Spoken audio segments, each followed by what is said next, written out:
अनपढ़ नंदों ने बसाया विधवा भाभी का घर। बस करो अनन्या, और कितना झगड़ोगी मुझसे? क्यों ना झगड़ूं? तुमसे प्यार करके मैंने तुमसे शादी की और मेरे ससुराल में मेरे साथ इतना गलत किया जा रहा है। गलती हो गई जो मैंने तुम्हें अपने घर की बहू बना लिया। मुझे भी अगर पता होता कि मेरे पढ़े लिखे होने की वजह से तुम्हारे घर वालों के कलेजे पर सांप लौटने लगेगा, पूरा दिन मुझे नौकरानी की तरह काम कराएंगे, तो मैं भी कभी इस घर में बहू बनकर नहीं आती। मेरी तो जिंदगी बर्बाद हो गई तुमसे शादी करके। जिंदगी तो मेरी बर्बाद हो गई है। सबने मुझे पागल समझ लिया है। पहले मेरी फैमिली मुझे नहीं समझती थी, अब तुम भी मुझे नहीं समझ रही हो, ना मेरी कोशिशें देख रही हो। नहीं रहना मुझे यार तुम्हारे साथ।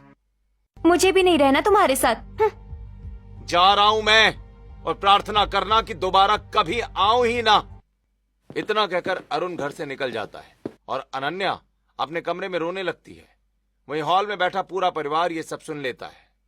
देख रही है माँ जी, शादी करके आए अभी 1 महीना भी नहीं हुआ और देवर जी को इसने घर से बाहर जाने पर मजबूर कर दिया।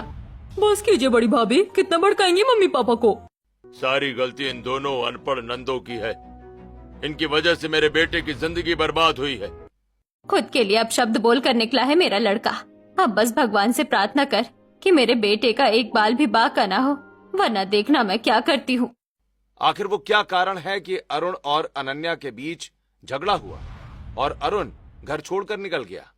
आखिर ऐसा क्या हुआ कि अनन्या की सास ने अनन्या को इतनी बड़ी धमकी दी? आइए ये जानने के लिए कहानी के शुरुआती दिनों में पहुंचते हैं। अरुण देखो, मेरे आगे पीछे तो कोई नहीं है और अब हम दोनों ही सेटल हो गए हैं, तो अब हमें शादी कर लेनी चाहिए। अनन्या, बस तुम कुछ दिन रुक जाओ। परसों मैं अपने गांव जाऊंगा और अगले हफ्ते तुम्हें अपने परिवार से मिलवाऊंगा। फिर धूम धड़ाके से हम दोनों शादी करेंगे यार। सच अरुण? हाँ अनन्या, बिल्कुल। अनन्या और अरुण हाथों में हाथ डालकर एक दूसरे से प्यार भरी बातें करने लगते हैं। ऐसे ही समय बीतता है। अरुण अपने बड़े से गांव के घर में आता है, जहां पंडित दीनदयाल जी पूरे परिवार को अरुण के लिए लड़कियों का रिश्ता दिखा रहे होते हैं। रामलाल, शारदा जी, ये लड़कियां आपको जरूर पसंद आएंगी। माँ पापा, अरुण आ गया है। कैसा है मेरे छोटे भाई? नमस्ते मम्मी पापा। नमस्ते बड़े भैया। नमस्ते भाभी। मैं ठीक हूँ। और मेरी चुलबुली बहनों, तुम कैसी हो? हम बिल्कुल ठीक है, पर आप बहुत पतले लग रहे हो। पतला तो होगा ही, ये पागल शहर में खुद का ध्यान कहाँ रखता है। मम्मी पापा, ये आप लोग पंडित जी के साथ क्या कर रहे हैं? हम शादी करवाना चाहते हैं, इसलिए पंडित जी के साथ तेरे लिए लड़की ढूंढ रहे हैं। अरे ये क्या, मैं तो यहाँ सभी को अनन्या के बारे में बताने आया था। कहीं इन्होंने पहले से मेरे लिए कोई लड़की तो नहीं पसंद कर ली है? पंडित जी माफ कीजिएगा, फिलहाल आपसे आज्ञा चाहिए थी। जी भला बेटे, जब तुम्हें सही लगे मुझे बुला लेना। इतना कहकर पंडित दीनदयाल घर से निकल जाते हैं और अरुण पूरे परिवार के साथ सोफे पर बैठता है। अरुण, तूने पंडित जी को वापस क्यों भेज दिया? दरअसल मुझे आप लोगों से कुछ जरूरी बात करनी है। दरअसल मैं शहर में जिस यूनिवर्सिटी में पढ़ा करता था, वहाँ की एक लड़की मुझे बहुत पसंद है और वो मेरे साथ मेरे ही ऑफिस में काम भी करती है। हम दोनों शादी करना चाहते हैं। आप लोग शहर चलकर लड़की से मिल लीजिए या फिर मैं उसे यहाँ लेकर आ जाता हूँ आप लोगों से मिलाने। खबरदार जो ऐसी हरकत की, ना हम उस लड़की से मिलने जाएंगे और ना ही उस बदचलन लड़की के कदम हमारे घर में पड़ेंगे। पापा क्या कह रहे हैं आप? वो लड़की कोई बदचलन नहीं है, बहुत अच्छी और बहुत सुलझी हुई और समझदार लड़की है। कोई भी हो, पर तेरी शादी उस लड़की से नहीं होगी। तेरी शादी उसी से होगी जिसे हम पसंद करेंगे। पर पापा, क्यों शादी करके भाभी के साथ भैया को रहना है? अगर लड़की भैया की पसंद की हो तो ये ज्यादा अच्छी बात है ना? ननन जी, माना आप अनपढ़ हैं, पर क्या आपको इतना भी नहीं पता कि जब बड़े बात कर रहे हो तो बीच में नहीं बोलना चाहिए? क्यों नहीं बोले हम? हमारे भैया की पसंद का सवाल है और हम अनपढ़ जरूर है, पर हम में इतना दिमाग है कि हम सही गलत समझते हैं। देख रहे हैं आप लोग, हमारे घर की बेटियों में हमसे ज्यादा दिमाग है। ननन जी, मेरे माता पिता के सामने तो आज भी मेरे गले से आवाज नहीं निकलती है और आप दोनों अपने माता पिता के खिलाफ आवाज उठाती हैं। भाभी, आप ऐसा इसलिए कह रही है क्योंकि आप हम दोनों अनपढ़ ननन से जलती हैं, क्योंकि हम आपकी दाल जो नहीं गलने देते हैं। जबान संभाल कर प्रीति और कीर्ति, तुम दोनों अपनी बड़ी भाभी से बात कर रही हो? तेरे बाप दादा ने कभी लव मैरिज के बारे में नहीं सोचा, तो तेरी हिम्मत कैसे हुई लव मैरिज के बारे में सोचने की? चुपचाप अपने कमरे में जा, हम तेरे लिए लड़की पसंद कर लेंगे। अपने माता पिता का सम्मान करते हुए अरुण कमरे में चला जाता है। शाम के वक्त प्रीति और कीर्ति अरुण के कमरे में आ जाती है। भैया कौन है वो खुशनसीब लड़की जिसे आपने पसंद किया है? क्या फर्क पड़ता है कौन है? मम्मी पापा तो हमारी शादी के लिए तैयार ही नहीं है। अब मैं उसे क्या मुंह दिखाऊंगा, यही सोच रहा हूँ। भैया इतनी जल्दी हार मान गए आप तो पढ़े लिखे हैं, अपने प्यार के लिए लड़ना आपको आना चाहिए। मम्मी पापा मेरे लिए लड़की ढूंढ रहे हैं यार। मैं प्यार के लिए लड़ सकता हूँ, पर अपने माता पिता के खिलाफ थोड़ी ना लड़ सकता हूँ। तो भैया अपने प्यार के लिए लड़िए, हमारी बात ध्यान से सुनिए। कीर्ति और प्रीति अरुण से कुछ बातें करती हैं। ऐसे ही आज का दिन बीतता है और अगले दिन अरुण गांव के एक मंदिर में प्रार्थना कर रहा होता है। वहीं पूरा परिवार मंदिर के प्रांगण में कृष्णलाल और पूर्णिमा के साथ बैठा होता है। जी मुझे तो यह रिश्ता मंजूर है। जी मुझे भी मंजूर है। ठीक है, तो हम बड़े शादी की तारीख निकलवा लेते हैं, तब तक बच्चों को भी भगवान का आशीर्वाद लेने भेज देते हैं। कृष्णलाल अपनी बेटी पूर्णिमा को मंदिर में बैठे अरुण के पास भेजता है। जी मैं पूर्णिमा, बाबा ने हमारा रिश्ता तय कर दिया है।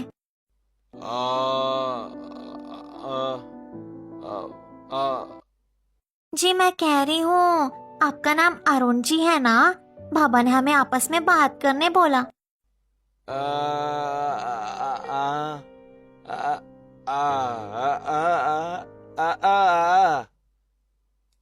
अरुण पूर्णिमा के सामने बहरे होने की झूठी एक्टिंग करता है। इसे पूर्णिमा सच समझ बैठती है और आकर अपने पिता के कानों में बता देती है। रुक जाइए रामलाल जी, ये रिश्ता नहीं हो सकता। क्यों, क्या हुआ? ये बात तो आपको खुद से पूछनी चाहिए थी ना। कृष्णलाल अपनी बेटी पूर्णिमा को लेकर वापस चला जाता है। ऐसे ही रात के वक्त पूरा परिवार साथ बैठकर खाना खा रहा होता है। अरे उस लड़की के भाग्य फूटे थे, वो जो हमारे भैया से शादी करने के लिए मना कर दिया उसने। अरे कोई बात नहीं, मैंने और नीलम ने भी एक रिश्ता ढूंढा है। अरुण बस कल तुम फूलों के बागीचे में लड़की से मिलने चले जाना। अगले दिन अरुण अच्छे से तैयार होकर गांव के सुंदर फूलों के बागीचे में रिद्धिमा के पास पहुंचता है। जी नमस्ते, मुझे मम्मी पापा ने आपसे मिलने भेजा है। अरुण एक स्माइल करता है जिससे अरुण के सामने के दोनों काले और गंदे दांत दिखते हैं। नमस्ते, मुझे भी मेरे भैया और भाभी ने भेजा है। छी, इसके सामने के दो दांत कितने काले हैं। मम्मी पापा ने इसे मेरे लिए पसंद किया है। जी मुझे आप बहुत पसंद आई। मैं आपसे शादी करने के लिए तैयार हूँ। पर आपके सामने के दो दांतों पर क्या हुआ है? जी ये तो खोड़ है। डॉक्टर ने कहा है कि बढ़ते बढ़ते मेरे पूरे मुंह में हो जाएगा। ये सुनकर रिद्धिमा उल्टे पांव भाग जाती है और अरुण अपनी जेब से रुमाल निकालकर अपने दांतों पर लगा काला रंग पोंछ लेता है और अपने घर लौट आता है। आखिर हर लड़की देवर जी के लिए ना क्यों कह दे रही है? ये रिश्ते ठीक ही नहीं थे, अब मैं देखूंगा रिश्ता। अगले दिन अरुण पास के गांव के सबसे बड़े जमींदार सूर्य नारायण और मीनाक्षी के घर आता है। मीनाक्षी, ये रामलाल जी के छोटे बेटे हैं। इनसे मैंने अपनी परी की शादी की बात चलाई है। ये उसे ही देखने आए हैं।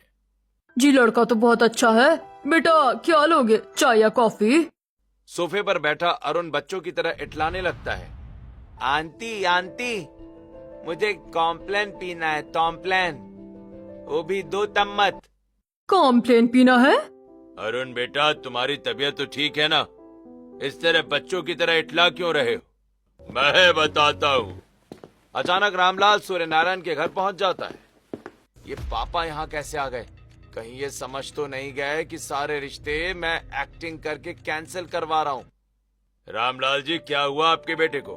वो इस तरह की हरकतें क्यों कर रहा है? बेटा माफ कीजिएगा जी, मुझसे गलती हो गई, ये रिश्ता नहीं हो सकता। अपने मान सम्मान को तार तार कर रामलाल अरुण का हाथ पकड़ता है और उसे खींचते हुए सूर्य नारायण के घर से बाहर निकल जाता है और फिर अपनी गाड़ी से दोनों अपने घर पहुंचते हैं। साहबजादे ने उस लड़की के चक्कर में खुद को गूंगा, बहरा, घोड़ा और पागल बना लिया है और पूरे समाज में हमारी हंसी हो रही है। सब कह रहे हैं कि रामलाल का छोटा बेटा पागल है, गूंगा है, बहरा है। जी आहिस्ता बोलिए, जवान लड़का है, कहीं बुरा ना मान जाए। मानता है बुरा तो मान जाए, पर अब मैं भी इसकी शादी अपनी पसंद के लड़के से ही करवाऊंगा। ऐसे ही रात होती है, अरुण अकेले में प्रीति और कीर्ति के पास जाता है। ए प्रीति, कीर्ति, तुम लोगों ने जैसे जैसे बताया था मैंने वैसे वैसे ही एक्टिंग की, पर अब तो पापा ने दोबारा पंडित जी को कोई घरेलू लड़की ढूंढने के लिए कह दिया यार, और इस बार हमारा तिकड़म काम नहीं आएगा। भैया, जब घी सीधी उंगली से ना निकले तो उंगली टेढ़ी करनी चाहिए।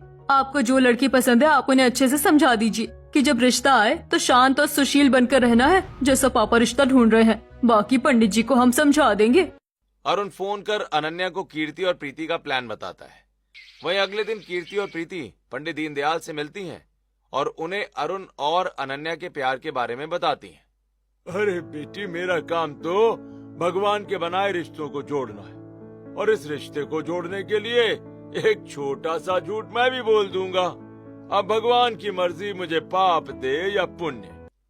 अगले दिन पंडित दीनदयाल पूरे परिवार को अनन्या की तस्वीर दिखाते हैं। जी बिल्कुल गाय जैसी बच्ची है, बड़ों का आदर सम्मान और संस्कार इसकी नस नस में भरे हुए हैं। घर से बाहर निकलना क्या होता है ये तो बच्ची को पता ही नहीं है।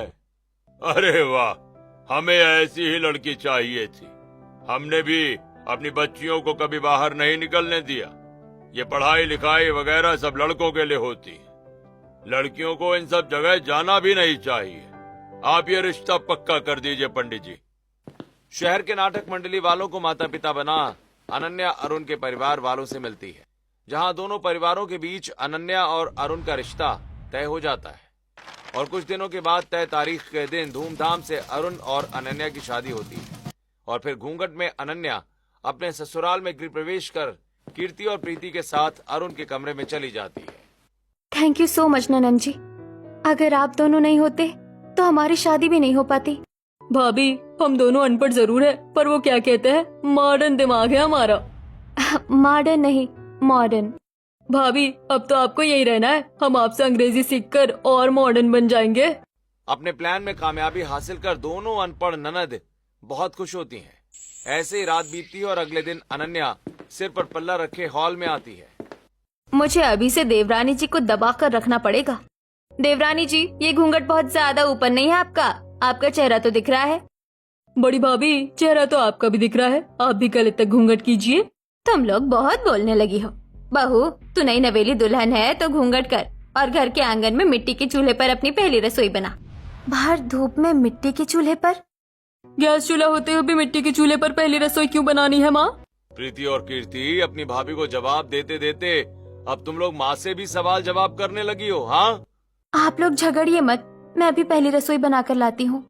गले तक घूंघट करके अनन्या तेज धूप में मिट्टी के चूल्हे पर खाना बनाना शुरू करती है और आसपास की पड़ोसने अनन्या को देख रही होती है। ऐसा लग रहा है कि ज्वालामुखी के अंदर बैठी हूँ। पहली रसोई में खाना पकने की जगह कहीं मैं ही ना पक जाऊं।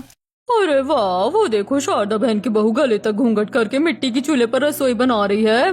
बड़ी चौट कर लेकर आई है शारदा बहन अपनी बहू। गर्मी में झुलसते हुए अनन्या अपनी पहली रसोई बनाती है और घर में जमीन पर सभी को खाना परोसती है। वाह, बहुत अच्छा खाना बनाया है तुमने। भाई वाकई बहू, खाना बहुत अच्छा बनाया है तुमने। हाँ भाभी, बड़ी भाभी से बहुत अच्छा खाना बनाया है आपने। देवरानी जी को अभी एक दिन हुआ नहीं कि मेरी जगह लोग इसकी तारीफ करने लगे हैं। अच्छा ही है, मुझे खाना बनाने से मुक्ति मिलेगी। आज से हम सबके लिए खाना देवरानी जी ही बनाएंगी।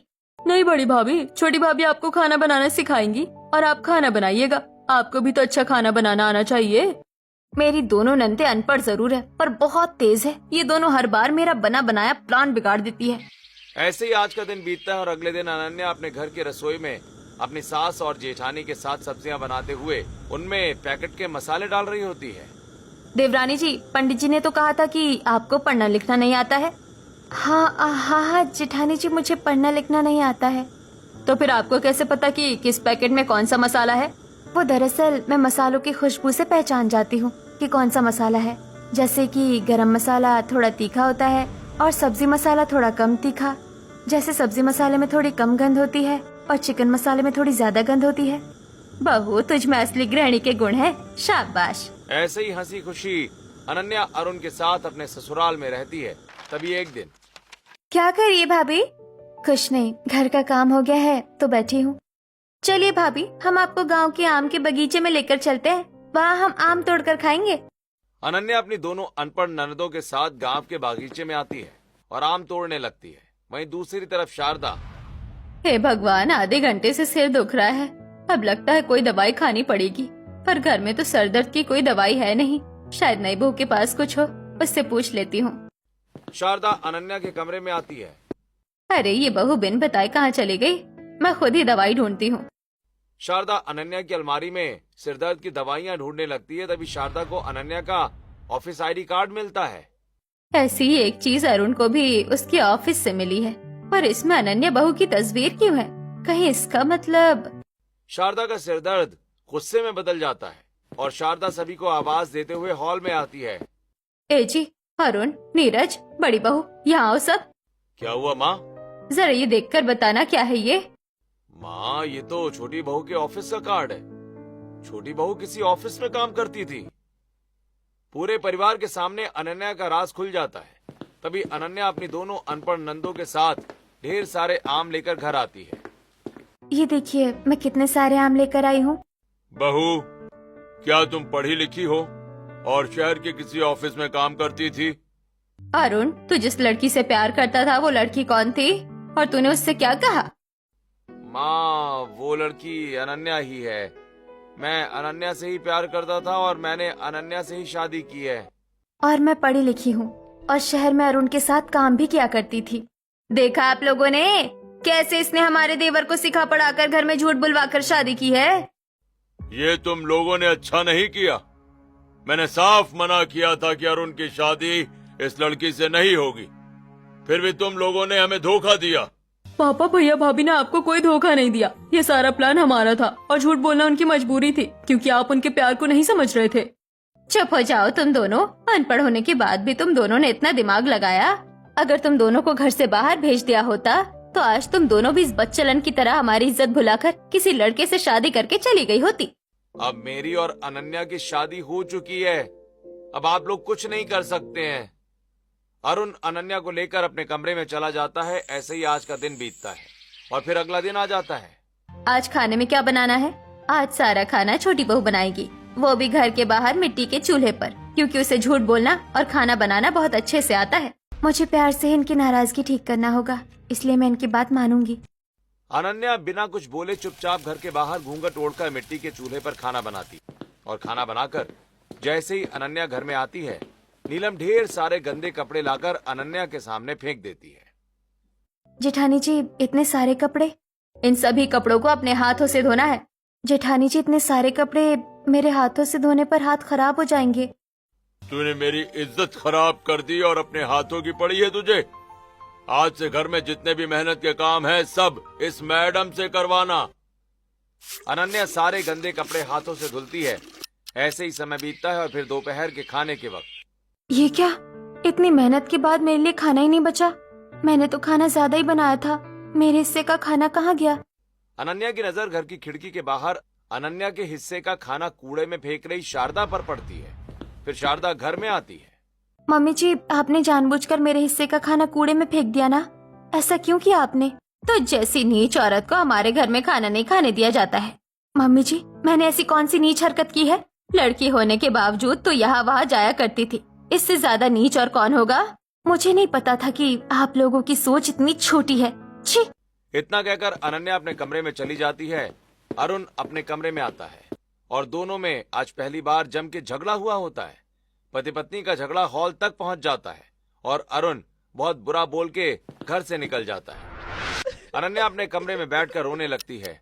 ऐसे ही रात के 2 बजते हैं और अरुण के एक्सीडेंट की खबर आती है। पूरा परिवार हॉल में इकट्ठा होता है और गांव वाले अरुण की डेड बॉडी लेकर आते हैं। अनन्या अरुण को पकड़कर रोने लगती है। उठो अरुण, उठो, तुम मुझे छोड़कर नहीं जा सकते। उठो अरुण। इस मनहूस की वजह से ही मेरा बेटा मरा है और देखा अब कैसे नाटक कर रही है।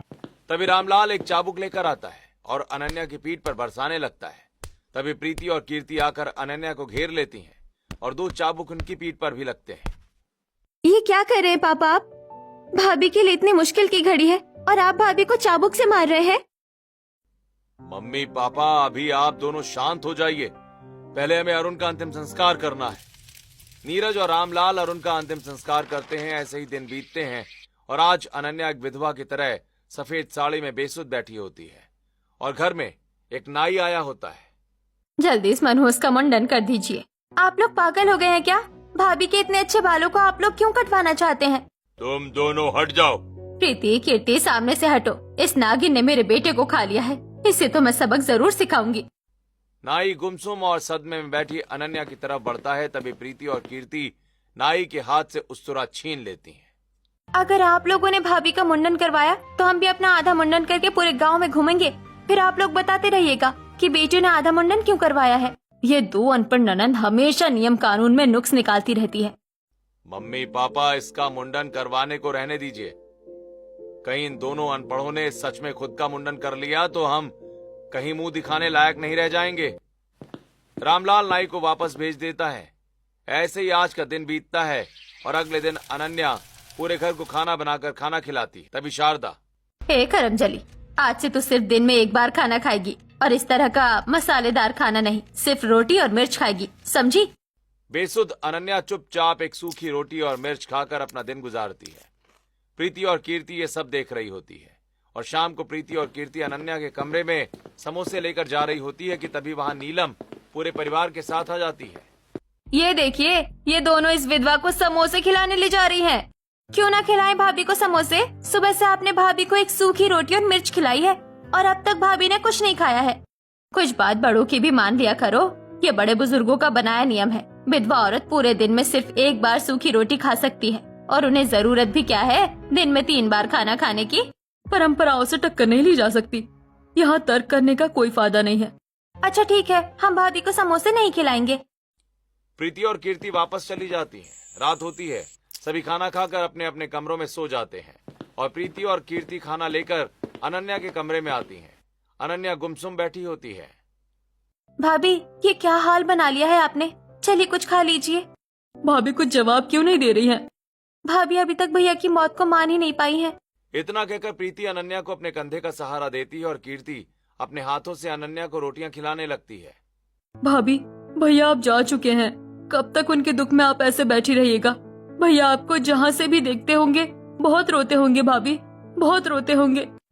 इतना कहकर कीर्ति और प्रीति रोने लगती हैं, जिससे अनन्या की आंखों में भी आंसू बहने लगते हैं और अनन्या के मन में दबा सारा दर्द आंसुओं के जरिए निकल जाता है। ऐसे ही कुछ दिन बीतते हैं और एक दिन इतनी तेज गर्मी हो रही है कि कोई मजदूर नहीं मिल रहा खेतों में काम करने के लिए। मजदूर की क्या जरूरत है? ये नागिन क्या सिर्फ मुफ्त की रोटियां तोड़ेगी? कुछ काम नहीं करेगी क्या? ए मनहूस, सुन, हमारे खेत जा और काम कर और नंगे पाँव जाना। खबरदार जो तूने आज से कभी चप्पल पहनी। अनन्या नंगे पांव खेत में चली जाती है और तेज धूप में खेत में काम करने लगती है। थोड़ी देर के बाद अपनी सहेलियों के साथ प्रीति और कीर्ति अपने खेत की तरफ से गुजरती हैं। कीर्ति दीदी, वो भाभी है ना? हाँ, पर भाभी इतनी तेज धूप में खेतों में काम क्यों कर रही है? वो भी नंगे पाँव। और भाभी का चेहरा देख पूरा लाल पड़ गया है। प्रीति और कीर्ति तुरंत अपनी विधवा भाभी के पास आती हैं। भाभी, आप नंगे पाँव इतनी बुरी हालत में खेत में काम क्यों कर रही हैं? क्योंकि मैं विधवा हूँ, मुझे मुफ्त की रोटियां तोड़ने का हक नहीं है, इसलिए। भाभी ऐसी कोई बात नहीं है, चलिए आप घर चलिए। भाभी को पहले थोड़ा पानी पिला देते हैं। प्रीति और कीर्ति अनन्या को गांव के कुएं के पास लेकर जाती हैं और कुएं से पानी पिलाती हैं। तभी वहां गांव के लोग और सरपंच हरिशंकर पहुंच जाते हैं। राम राम राम राम राम राम, पूरा कुआं अशुद्ध करवा दिया इस मनहूस का हाथ लगवाकर। पूरा कुआं शुद्ध कर दिया? अब इस कुएं की पूजा करवानी पड़ेगी, वरना कोई भी इस कुएं से पानी नहीं पी पाएगा। अगर तुम लोग रामलाल जी के परिवार से संबंध नहीं रखते तो तुम तीनों को इसी कुएं में फेंकवा देता मैं। आइंदा से कभी अपनी विधवा भाभी से गांव की किसी भी चीज को हाथ मत लगवाना। तुम जाओ, निकलो यहाँ से। हरिशंकर की डांट सुनकर दोनों अनपढ़ ननदे अपनी विधवा भाभी को लेकर घर चली आती हैं। कुएं वाली बात घर तक भी पहुंच गई होती है। क्या जरूरत थी तुम लोगों को अपनी विधवा भाभी को गांव के कुएं से पानी पिलाने की। सरपंच जी का फोन आया था, कितना बुरा भला कह रहे थे वो। भाभी के हाथ लगाने से कोई चीज अपवित्र कैसे हो सकती है? ये क्या बकवास बात है? तुम दोनों अपनी जबान संभाल लो। तुम दोनों ने अब पापा से सवाल जवाब करना भी शुरू कर दिया है। अरे जिस औरत से शादी करके महीने भर में उसका पति मर गया, उस औरत से ज्यादा मनहूस और काला साया किसका हो सकता है। अब दफा हो जाओ यहाँ से, वरना गला घोट दूंगा तुम तीनों का। जा रहे हैं, पर आज से भाभी खेतों में काम नहीं करेगी, वरना अनाज अपवित्र हो जाएगा, फिर आप लोग वो खा नहीं पाएंगे। दोनों अनपढ़ ननदे अपनी विधवा भाभी को संभालते हुए कमरे में लेकर आती हैं। ऐसे कुछ दिन बीतते हैं। एक शाम ननदे अपनी चप्पल पहनकर अनन्या को मेले में लेकर आई होती हैं। आप लोगों का बहुत बहुत धन्यवाद। अरुण के जाने के बाद आप दोनों ही मेरा ध्यान रख रही हैं। वो सब छोड़िए, हम आइसक्रीम लेकर आते हैं। प्रीति और कीर्ति आइसक्रीम लेने चली जाती हैं। तभी फोन पर बातें करते हुए विकास अनन्या से टकरा जाता है। तभी प्रीति और कीर्ति वापस लौट आती हैं। अंधे हो क्या? दिखता नहीं है? फिर बाद में मुझ विधवा पर ही दोष आएगा। हे अनन्या, तुम? विकास, तुम यहाँ कैसे? मैंने सुना यहाँ हैंडीक्राफ्ट मेला लगा हुआ है। मैं तो वो देखने आया था। भाभी, आप इन्हें जानती हैं? हाँ, ये विकास है, मेरा फ्रेंड। अनन्या, अरुण को क्या हो गया? अनन्या विकास को अरुण के बारे में बताती है। ऐसे ही कुछ दिन बीतते हैं और एक दिन सुबह सुबह अनन्या घर वालों के सामने आ जाती है। आज आप लोग काम पर मत जाइएगा। सुबह सुबह इस विधवा ने अपना चेहरा दिखाकर सारे नक्षत्र खराब कर दिए हैं। छी, आप लोग कितनी दकियानूसी ख्यालात रखते हैं। चिंता मत कर, बहुत जल्द तुझे हमारी दकियानूसी ख्यालातों से मुक्ति मिल जाएगी। मैंने एक लड़का पसंद किया है, वो कल आ रहा है तुझे देखने। अगले दिन विकास कीर्ति को देखने रामलाल के घर आया होता है। बेटा, ये मेरी बड़ी बेटी कीर्ति है, कैसी लगी तुम्हें? अंकल, मुझे तो आपकी बेटी फोटो में ही पसंद आ गई थी। वो तो मम्मी पापा ने कहा कि एक बार तुम भी मिलाओ, तो मैं चला आया। मैं शादी के लिए तैयार हूँ। एक मुसीबत जाए दूसरी अपने आप खत्म हो जाएगी। हमें छठ मंगनी पट ब्याह करना है, इसलिए हम इस हफ्ते ही शादी का मुहूर्त रख रहे हैं। तुम्हें कोई आपत्ति तो नहीं है? जी, मुझे कोई आपत्ति नहीं है। अगले दिन रामलाल धूमधाम से कीर्ति की हल्दी करवाता है। छोटी भाभी कहाँ है? उन्हें भी बुलाइए मेरी हल्दी में। उस मनहूस का नाम मत ले अपनी हल्दी में। विधवाओं को शादी के रिवाजों में नहीं बुलाया जाता है। ऐसे ही हल्दी का फंक्शन पूरा होता है और अगले दिन मेहंदी का फंक्शन होता है। और आज घर में शादी की तैयारियां हो रही होती हैं। अरे भैया, सही से मंडप लगाओ। अरे भरकर फूल लगाओ, मेरी बड़ी ननंद की शादी है। थोड़ी देर में घर के आंगन में मंडप बनकर तैयार हो जाता है। सभी मेहमान जुट जाते हैं और विकास भी मंडप में आ जाता है। मुहूर्त निकल रहा है, जल्दी वधू को लेकर आइए भाई। शारदा दुल्हन के जोड़े में तैयार, गले तक घूंघट किए कीर्ति को लाकर मंडप में बिठाती है। जरा उस विधवा के मजे लेकर आती हूँ। उसके विधवा होने के एहसास में उसे कोई कमी नहीं होनी चाहिए। नीलम अनन्या के कमरे के बाहर आती है। कमरा अंदर से बंद होता है। कहीं कमरा बंद करके ये शादी के पकवान तो नहीं खा रही है? अभी सभी को बुला कर लाती हूँ। नीलम पूरे परिवार को अनन्या के कमरे के बाहर लेकर आती है। शारदा, तुम्हारे पास दूसरी चाबी है ना? दरवाजा खोलो। शारदा दूसरी चाबी से दरवाजा खोलती है। पूरा कमरा खाली होता है और कमरे में अनन्या के विधवा वाले कपड़े पड़े होते हैं। ये तो देवरानी जी के कपड़े हैं, पर वो कहाँ गई? जरूर वो मनहूस शादी में घुस गई होगी। चलो जल्दी। पूरा परिवार हॉल में आता है। तभी तेज हवा से मंडप में बैठी अनन्या का घूंघट खुल जाता है। अरे, शादी के मंडप में छोटी बहू बैठी हुई है। पूरा परिवार घर के बाहर निकल रहा होता है। तभी भीड़ से कीर्ति निकलती है और घर के मेन दरवाजे में ताला मार देती है। तुम दोनों अनपढ़ ये क्या कर रही हो? हमें अच्छे से पता है कि मंडप में तुम्हारी विधवा भाभी बैठी हुई है। विकास बेटे, मंडप में गलत लड़की बैठी हुई है। नहीं ससुर जी, मंडप में बिल्कुल वही लड़की बैठी हुई है। आप सभी मेहमान खड़े खड़े क्यों हैं? एक विधवा की शादी हो रही है, रोकिए उन्हें। सभी मेहमान मंडप की तरफ बढ़ते हैं। तभी प्रीति और कीर्ति पास पड़े डंडे उठा लेती हैं और मंडप को घेर कर खड़ी हो जाती हैं। जिस माई के लाल में दम है, आगे बढ़े। खोपड़ी खोल कर रख दूंगी। आज हमारी भाभी का घर बसने से कोई नहीं रोक सकता। अरे अनपढ़ हो, तुमने ये सब की तैयारी कब की? मेले के बाद कीर्ति और प्रीति एक बागीचे में विकास से मिलती हैं। अनन्या अरुण को पसंद करती थी, इसलिए मैंने कभी कुछ नहीं कहा, पर मुझे अनन्या हमेशा से बहुत पसंद रही है। और उन अब रहा नहीं तो मैं अनन्या का साथ देना चाहता हूँ। आप अपनी शादी मेरे साथ तय करवाइए, पर शादी के मंडप में हमारी भाभी होंगी। मम्मी तुमने कहा था ना कि विधवा औरत शादी की रस्मों में नहीं आती है, इसलिए हम भाभी की शादी करवा रहे हैं ताकि भाभी हमारी शादी की रस्मों में आ सके। नीरज दरवाजा तोड़ दे। नीरज पूरी ताकत से दरवाजे पर लात मारने लगता है, जिससे दरवाजा टूट जाता है। पंडित जी रुक जाइए। भाई विवाह तो संपन्न हो गया है। नहीं, ऐसा नहीं हो सकता है। मेरी और अनन्या की शादी हो चुकी है, इसलिए खबरदार जो किसी ने मेरी बीवी की तरफ आंख भी उठाई। मैंने पहले ही पुलिस कंप्लेंट कर दी है। ननन जी, सही मायने में आप दोनों से ज्यादा समझदार यहाँ कोई नहीं है। आप लोगों ने अपनी विधवा भाभी का घर बसाकर एक नया जीवन दिया है। मैं जीवन भर आप लोगों की कर्जदार रहूंगी। पुलिस सिक्योरिटी के बीच अनन्या विकास के साथ विदा हो जाती है। मम्मी पापा, हमें पता है कि आप लोगों को बेइज्जती महसूस हो रही होगी, पर हमारा यकीन कीजिए, इसमें कोई बेइज्जती की बात नहीं है। हमने एक औरत का घर बसाया है। तुम दोनों अनपढ़ ननदों ने बसा लिया ना अपनी विधवा भाभी का घर। अब देखो मैं ऐसी जगह तुम्हारा घर बसाऊंगा जहां तुम्हारी जिंदगी बद से बदतर हो जाएगी। रामलाल नंदो के साथ क्या करता है, ये जानने के लिए पार्ट 2 कमेंट करें।